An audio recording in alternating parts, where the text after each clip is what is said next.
12 দিনের রিমান্ড শেষে কসাই জিহাদ হাওলাদারকে আরও 2 দিনের রিমান্ডে নেয়ার অনুমতি দিয়েছে পশ্চিমবঙ্গের বারাসাত আদালত।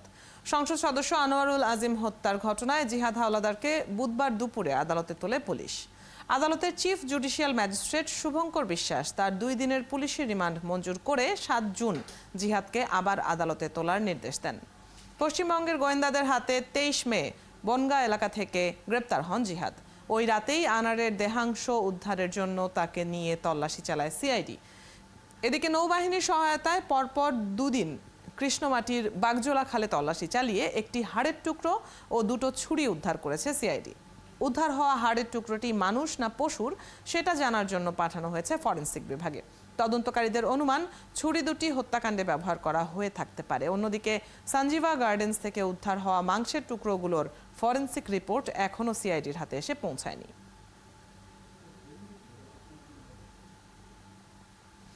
এ নিয়ে আলাপে যাব। আমাদের সাথে কলকাতা থেকে যুক্ত হচ্ছেন সহকর্মী সত্যজিৎ চক্রবর্তী। সত্যজিৎ, কসাই জিহাদ হাওলাদারকে আরো 2 দিনের রিমান্ড দেয়া হয়েছে, কলকাতা পুলিশ রিমান্ডে পেয়েছে। তো একটু জানতে চাই যে তদন্তে অগ্রগতি কি, আর এই যে হাড় এবং ছুরি পাওয়ার বিষয়টি, এটা নিয়েও একটু বিস্তারিত শুনবো। মরদেহের খোঁজে আজ কোথায় কোথায় অভিযান চালালো পুলিশ? জিহাদ হাওলাদারকে তোলে এবং সেক্ষেত্রে কিন্তু সিআইডি আদালতের কাছে আবেদন করে বারাসাত আদালতের বিচারক, মুখ্য বিচার বিভাগীয় বিচারক শুভঙ্কর বিশ্বাসের কাছে, এবং তখন কিন্তু আবার 2 দিনের রিমান্ড চায়। তো তখন বিচারক জিজ্ঞাসা করেন কেন 12 দিন তো রিমান্ড দেওয়া হয়েছিল। তো তখন বলা হয় যে গত কয়েকদিন ধরে নৌবাহিনীর সহায়তা নিয়েই কিন্তু আবার তল্লাশি শুরু হয়েছে, এবং 2 দিন ধরে তল্লাশিতে 2টি ছুরি এবং হাড় এবং সঞ্জীবা গার্ডেন থেকে তার আগে মাংসের টুকরো উদ্ধার হয়েছে। এখনো বেশ কিছু অংশ উদ্ধারের জন্য তল্লাশির দরকার, এবং সেক্ষেত্রে এই যে অভিযুক্ত জিহাদ হাওলাদার তাকে প্রয়োজন, কারণ তাকে নিয়ে তল্লাশিটা করা হচ্ছে। আপনি জানেন সাংসদ আজিমের এখনো মাথার অংশটা পাওয়া যায়নি, তার ব্যবহৃত জিনিসপত্র, চশমা, ঘড়ি, এগুলো কিন্তু পোশাক, সেগুলো পাওয়া যায়নি। তো সেই সবের খোঁজ কিন্তু তারা শুরু করেছে, সে কারণে 2 দিনের জন্য আরো রিমান্ড চান। সব শুনে শুভঙ্কর বিশ্বাস বিচার বিভাগীয় ম্যাজিস্ট্রেট তিনি কিন্তু মঞ্জুর করেন, এবং আগামী 7 তারিখে কিন্তু ফের বারাসাত আদালতে তোলা হবে।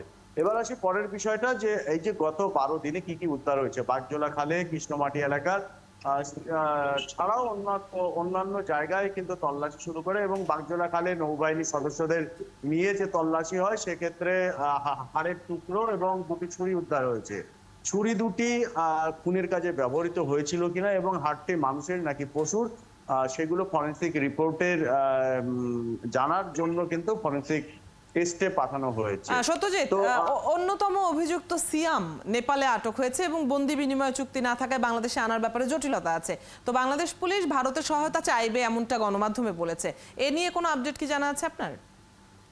দেখুন, এই যে বিষয়টা, সেই বিষয়টা নিয়ে কিন্তু একটা অফিসিয়ালি 2 দেশের মধ্যে, ভারত এবং বাংলাদেশের মধ্যে তথ্য বিনিময় হয়েছে, এবং সেক্ষেত্রে ভারতীয় অংশ থেকে কি কি সাহায্য করা হতে পারে সেই সমস্ত বিষয়গুলো কিন্তু তদন্তের স্বার্থে তাদের কাছে যে তথ্য আছে, ঠিকানা, সবকিছুটাই কিন্তু দেওয়া হয়েছে, এবং সেই মোতাবেক পদক্ষেপ করা হবে। আপনি জানেন যে গতকাল কিন্তু নির্বাচনের গণনা হয়েছে, সেক্ষেত্রে আগামী কয়েকদিনের সরকার নতুন হবে, তারপর বিদেশ মন্ত্রক বিষয়টা নিয়ে কথা বলবে, কারণ নির্বাচনের কাজে এবং সরকার গঠন নিয়ে কিন্তু চূড়ান্ত একটা ব্যস্ততা আছে। যদিও যারা অফিসিয়ালস, অর্থাৎ আধিকারিক যারা আছেন, কর্মকর্তা যারা আছেন, তারা তাদের মতো করে কিন্তু 2 দেশের বিদেশ মন্ত্রক এখানে ভুটানের সাথে, নেপালের সাথেও কিন্তু কথাবার্তা তারা বলবে।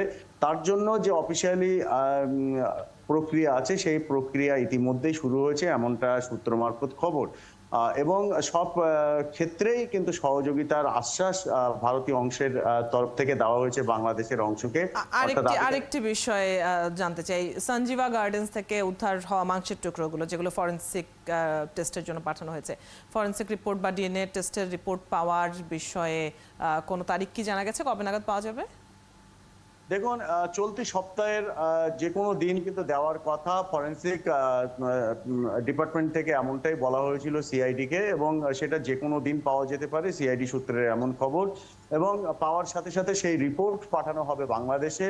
তারপর ডিএনএ প্রক্রিয়ার জন্য দুটো অপশন, সেক্ষেত্রে আজিমের সন্তান এবং তার ভাই, অর্থাৎ ফার্স্ট পার্সন এবং সেকেন্ড পার্সন, দুটো ক্ষেত্রে দুজনের দরকার। সেক্ষেত্রে সেই নিয়ম মেনে কিন্তু বাংলাদেশকে জানানো হবে বিষয়টি। সেক্ষেত্রে দুটো অপশন আছে বাংলাদেশের তরফ থেকে, যদি চাওয়া হয় যে মাংসের টুকরো নিয়ে বাংলাদেশেই এই পরীক্ষা, ডিএনএ পরীক্ষা হবে, তাহলে তারা করতে পারে। যদি বাংলাদেশ সেক্ষেত্রে আবেদন করে কলকাতায় এটা ডিএনএ পরীক্ষার জন্য, তো সেক্ষেত্রে কলকাতাতেও হতে পারে। কিন্তু প্রেফারেন্স এক্ষেত্রে গোয়েন্দা সূত্রে যেটা খবর, যে নিয়ম অনুযায়ী সেক্ষেত্রে কিন্তু বাংলাদেশকে বিস্তারিত জানানো হবে, তারপর পরবর্তী প্রক্রিয়া শুরু হবে। অনেক ধন্যবাদ সত্যজিৎ। আমরা বেশ কিছু তথ্য জানলাম, আপনি সংবাদ সংগ্রহ করছেন, নিশ্চয়ই আপনার কাছে নতুন তথ্য এলে আমরা তাও জানতে পারবো, দর্শকদেরকে জানাতে পারবো।